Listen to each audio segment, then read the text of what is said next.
So I just completed reading X-Men Days of Future Past Doomsday, written by Guggenheim Garcia, published by Marvel Comics. And this story was incredibly intense. Basically a prequel story leading to Chris Claremont's X-Men Days of Future Past story arc, and how the war started between humans and mutants as well as the Sentinel takeover. In this timeline, mutants were either hunted down by hounds, exterminated by Sentinels, or imprisoned in mutant internment camps. Not only mutants were targeted, other heroes were targeted as well, such as characters like Spider-Man, the Fantastic Four, and even the Avengers. One of the main things I really enjoyed about this story is that it tells it from Kitty Pryde's point of view. You get a lot more expansion on her story with the X-Men throughout this timeline. Not to mention that this story arc is very dark. You see some of the X-Men characters get taken out in some of the most brutal ways. Not to mention that the Sentinels are just as overpowered in this timeline. I won't say too much because it could lead to spoilers, and I want you guys to be surprised when you read this comic arc. Not to mention the politics in this comic is very spot on.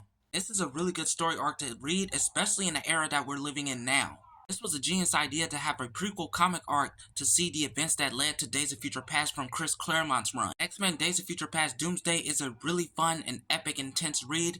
It's a solid 10 out of 10. I highly recommend finding this comic at your local comic book shop, or you pick it up on Amazon. So tune in for the next update and the next review. Peace out.